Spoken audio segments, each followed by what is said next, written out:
I'm Gauri Maheshwari, and I'm Hindu.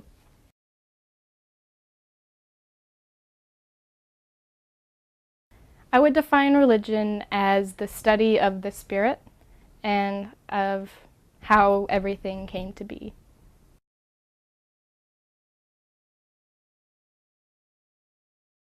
Hinduism is a monotheistic religion.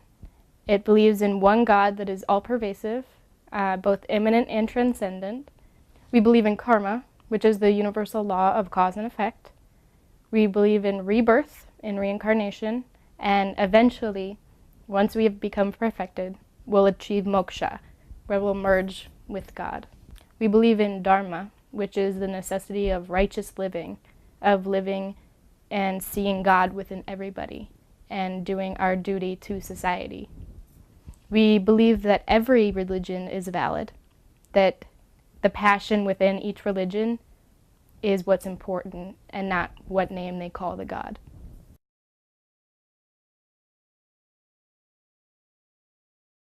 The soul is essentially one with Brahman already. We just don't know it yet. We have this veil of Maya, or illusion, which gives us the idea that we are separate from God. Once we have achieved enlightenment, then we will merge with God like a drop of water into the ocean. So we have a little spark of God within us, and that is called the Atman.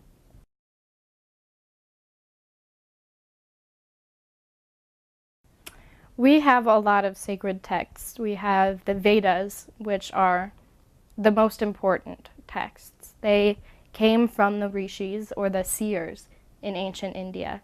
When they were meditating, they heard the voice of God, and they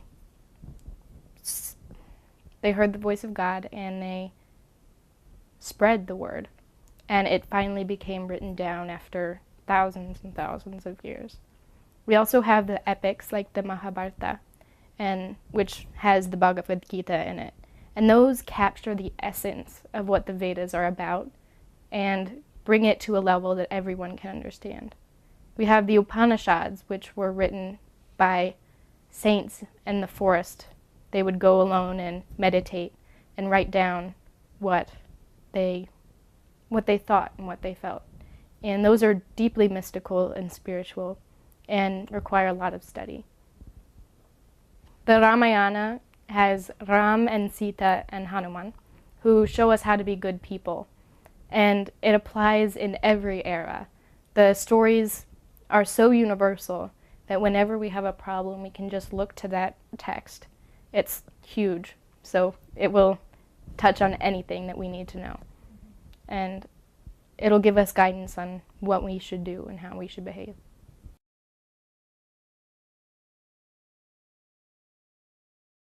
Unlike the Western religions, we do not believe in an intrinsic evil.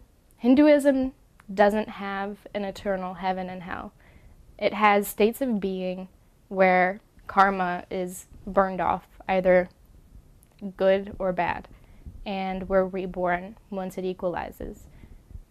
Karma can go into your next incarnation or 100 incarnations after that. There is no place that non-believers will go. If you have faith, then you're a good person, then you achieve good karma. In Western religions, the universe is created once and we will be destroyed once. In Hinduism, the universe is constantly being created, preserved, destroyed, and recreated. There is no heaven or hell. Everyone has one path, and that is towards God. Each person will have different bumps in the path. Some may take more lifetimes to achieve it. But no person, no soul, will be denied oneness with God.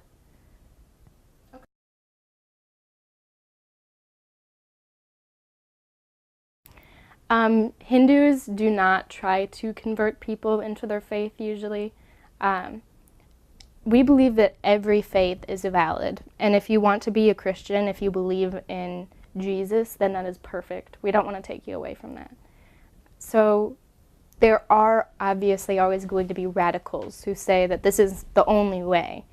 But as a general rule, Hindus do not believe that any other religion is wrong. And so we won't force anybody into our religion. We do allow people to convert on their own will. It's a very personal thing, a spiritual thing. There is no formal conversion. It's if you believe you are a Hindu, then you are a Hindu. So a lot of people like to change their name, like me, to symbolize their new faith, or the faith that was always there, just not realized. So that is very much a personal thing and not required.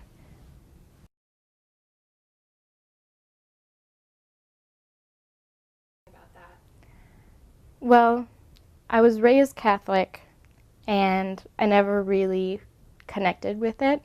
So I was spiritual for a really long time. And I was reading about all of the different religions to see if I fit into any of them. And once I started reading about Hinduism, my mind just opened. I was like, wow, I believe this. This is amazing. I didn't think anybody else really believed what I believed. So I kept reading and reading and reading. And after about a year or two, I decided to go to temple. It was really scary because, I didn't know what to expect. But everyone there was so nice, and I've been going ever since.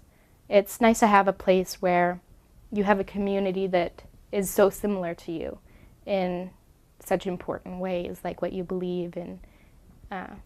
Just to worship with people, it brings a new level to spirituality. There's one thing to do puja at home, but to do it with such passion, around other people with such passion, there's nothing quite like it.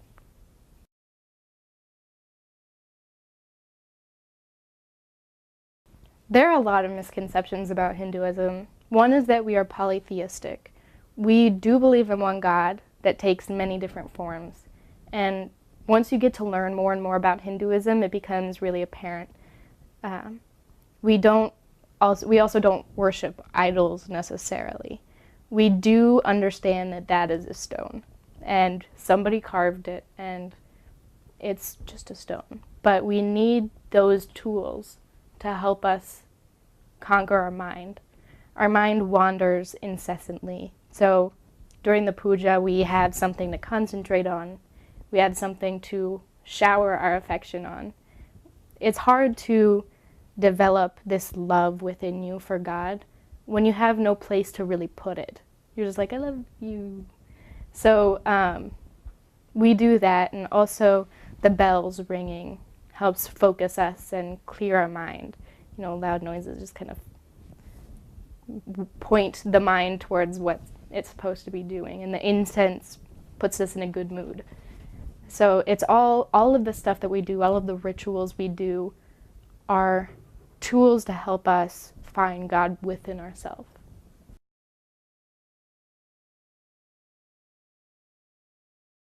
It's all about oneness, all about being part of that supreme Brahman and realizing that both within yourself and within others. And by doing that, everything else will fall into place. If you see God within everything, you'll act right. You'll do the things that you need to do.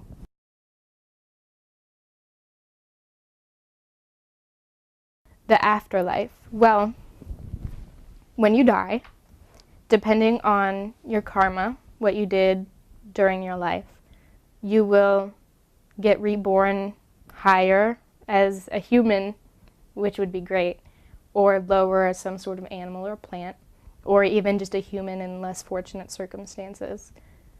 And it all just depends on what goals you need to achieve. If you need to realize humility, then you'll be placed in a life where you understand what it's like to be lower, and you realize the equality of everybody. So there's not really a heaven and hell. Your karma burns out mostly in this life. The things that you go through will get you better or worse karma. And it is possible to burn off karma between lives, but heaven and hell aren't really a big part of Hinduism. And once you have evolved and have become enlightened, then you merge with God.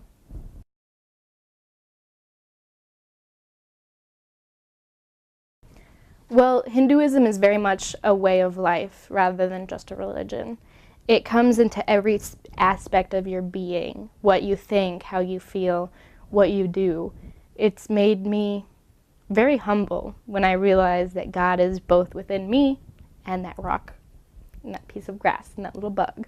I am so thankful for everything, and it makes me a kinder, gentler person, since ahimsa, or nonviolence, is such an important part.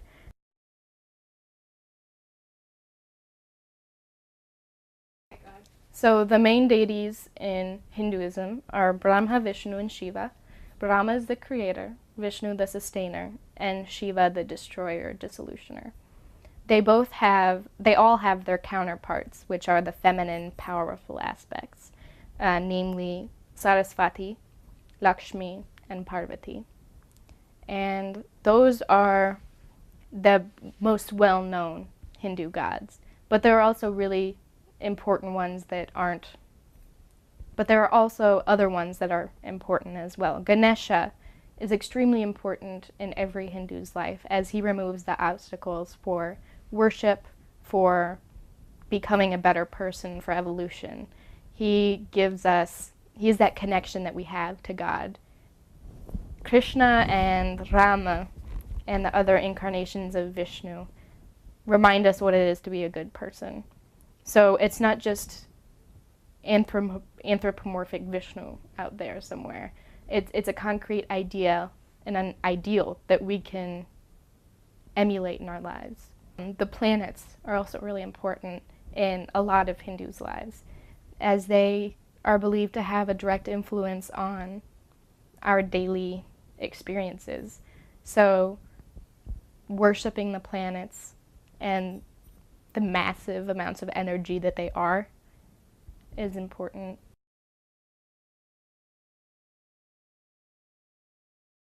How would I characterize God? At its essence is Brahman. God is not characterizable. He is without attributes, without form, totally beyond our perception. Our tiny little human brains can't understand it. If I was to describe the different deities that God has formed, I could do that. Ganesha has a great sense of humor. He's gentle and easy to please. Vishnu is full of love and compassion, and Shiva is strong in the most soft ways, if it makes sense. He's like water that wears away the stone. He is so flexible that it's powerful. God takes different forms depending on which job he has to do. So like a man can be a husband, a father, and a fireman. He's the same man, but is called by different things depending on what he does. And so that's what God is like when he's Brahma and Vishnu and Shiva.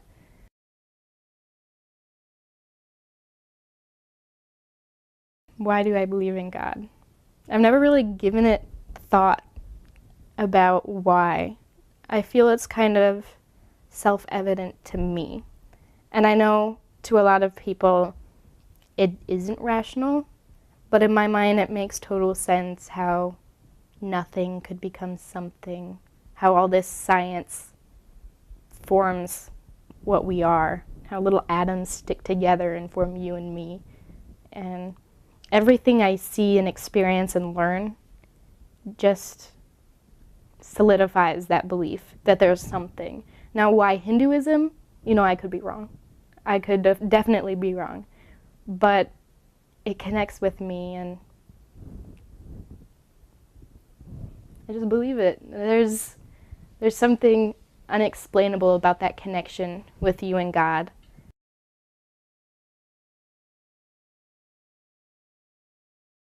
My religion is important to me because it is the essence of life. It is the essence of what I'm doing here and why I'm doing it.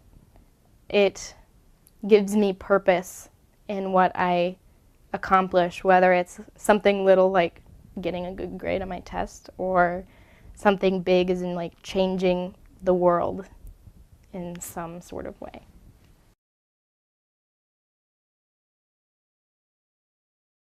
Hindus worship at the temple and at home in their little mandirs, their little puja rooms. Temple is a place where Hindus can come together and worship together. And it becomes more powerful when you have all of those people with all that love around you. It's almost contagious. And we treat God like a king at temple. We perform abhishekam, which is a bath of all the sweetest liquids we have. We give him our best food and our best flowers.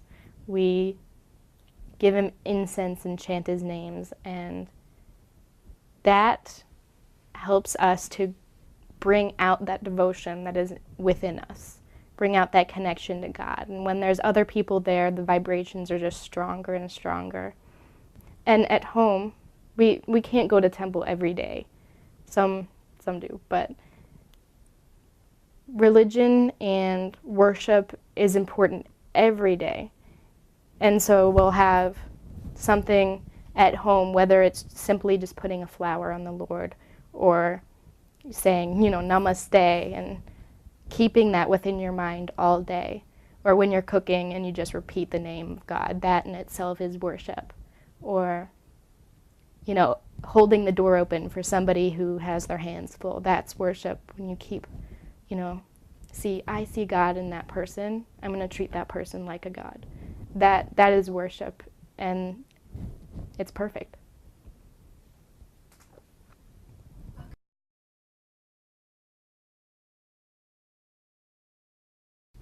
A puja is where we treat God as best we can to show our devotion.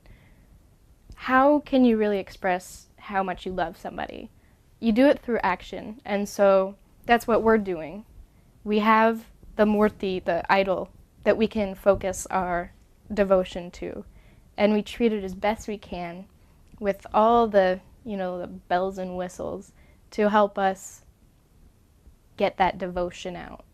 And a puja is where we focus our devotion to God. And it can be in any form. It can be simply, chanting God's name with incense or flowers. It can be 3-hour long, mantras and bhajans and different hymns. It can be full abhishekam or just a simple light going around. It takes whatever form the devotee needs it to be, because the puja is really there for the devotee it's a structure for us to worship with.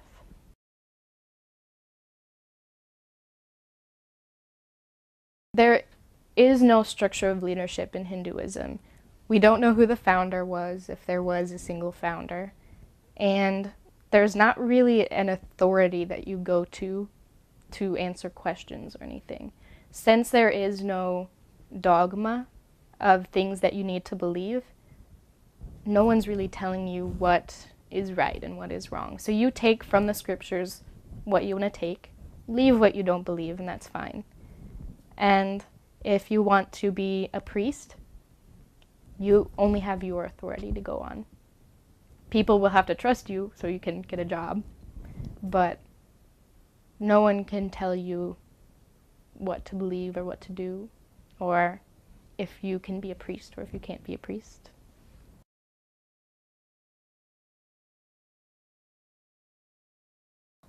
The role of the priest is to take care of the idols, the deities, and also to perform the pujas and the abhishekams. He or she chants the Vedas, different excerpts from the Vedas, the mantras and everything. They know what they're doing, and they know the mantras have vibrations, and so they bring with those mantras great vibrations into the area. And they also know, how to, they're pure inside. They've done practices that have made them more pure, and that makes them fit to do, all these different things.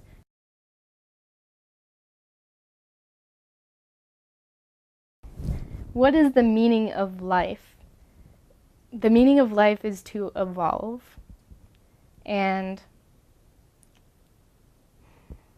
well, God has refracted into so many colors, and he is painting a masterpiece.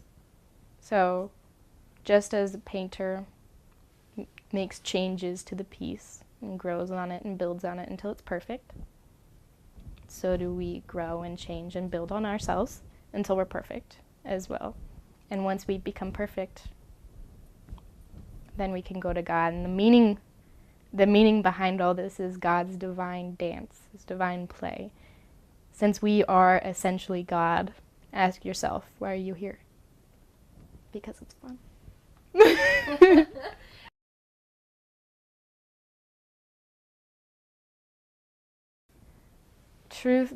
The only true thing is God. Oh man, what is truth? We don't really know what the truth is, honestly. We try to know, and we get really close to it, but there is no one truth. The truth is different for everybody in different situations. The truth for me 10 years ago is different from the truth to me now, but they're both still the truth. There is no one truth. The truth is different for everybody, and it's constantly changing. My truth and your truth are different, yet there is still the truth, and there can't just be one truth in the universe.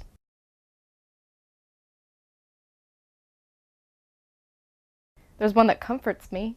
That's great. It's actually not a scripture, it's from a hymn, and it's Chandrasekhara Mashtraye Mama Kim Karishyati Vayamaha, which means, I take shelter in Shiva, so what can death do to me? And any time that I'm scared or lost or anything, I just remember that even death, that touches every single one of us thousands and thousands of times, can't even touch me. So why am I worried about any of this?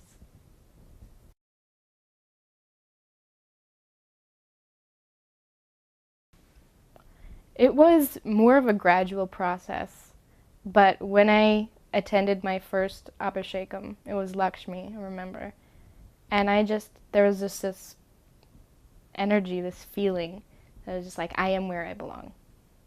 And it's not really explainable, and it had no trigger, really.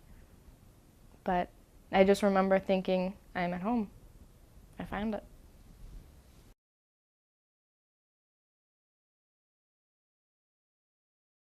Ooh, this is a tough one. Kind of talked about this. Yeah. Men and women in Hinduism. In the religion itself, there is no difference. In the culture of Hinduism, there can be a difference, especially when you go back. It changes over time. The role of women and men in Hinduism in the very beginning, right when the Vedas were being composed, there was no difference. Then after the Muslim invasion, everyone wanted to protect their women, so they stayed in the house, and the men went out and fought. That created a culture where there was a separation between men and women, that the women had this place, they needed protection from this outside force, and it became common to think that women weren't powerful anymore, which is totally opposite from Shakti. The very meaning of the word, the feminine, is power. So when we think about men and women in Hinduism, there is a big divide between what is really their purpose, and their purpose is being human no matter what gender they are, and what people think from what their fathers and their fathers' fathers taught them. So now we're trying to get rid of this old view on gender and the roles of gender because it's outdated. We don't need it anymore. We've changed and we've grown. It might have had a purpose back when. Good job, by the way. They might have had a purpose back when, you know, there were things to protect their women from, but nowadays there's just no reason for it anymore. And almost every Hindu would agree that women and men are the same. Okay. There are always going to be radicals who, you know, take things and bend them and say women meant for here, women can't touch the idols, women can't read the books, women can't do this and that and this and that. But that has no foundation in the Vedas, in any of the scriptures. That has no basis.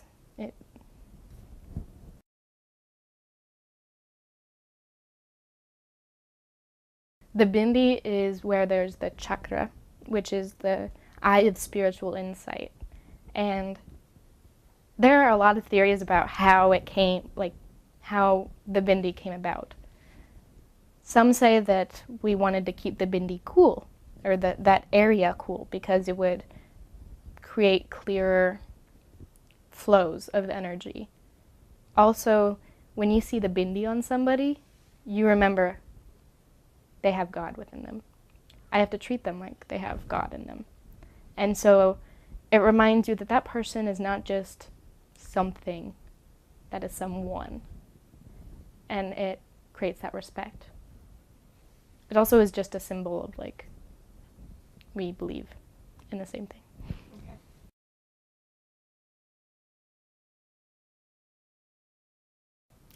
The end goal to Hinduism is moksha, liberation from life and death, and merging with God, which is the most delightful thing there could be.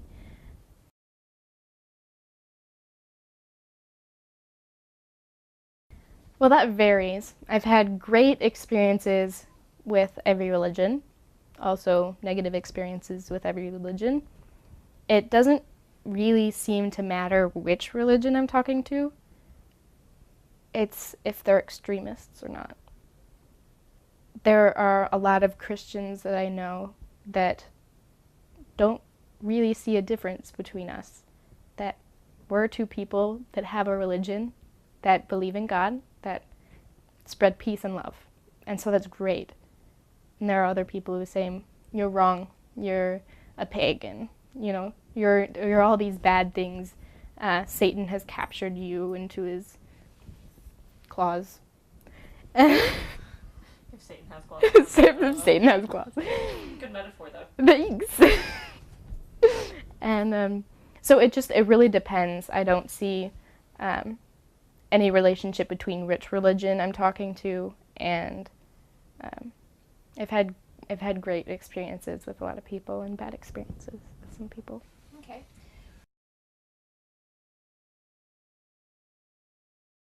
The caste system had the purpose of dividing labor between the society to get everything done that needed to be done.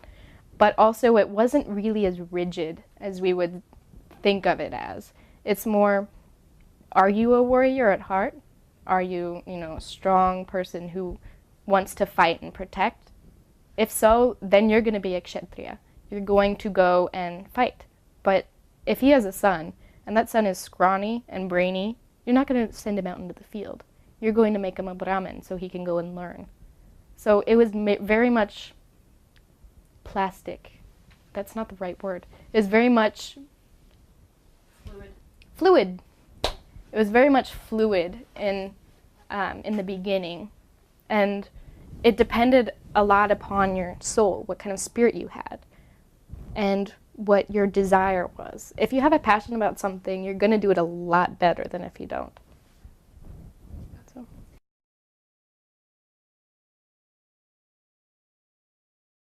Yes, because we all have truths in our religions, and we also all have man-made things in our religions. So, we interact with people of all religions every day. We need to know how to respect them, how to relate to them, and it's also just common courtesy, really. And religions in Hinduism, it doesn't matter what religion you are. So why not learn about them?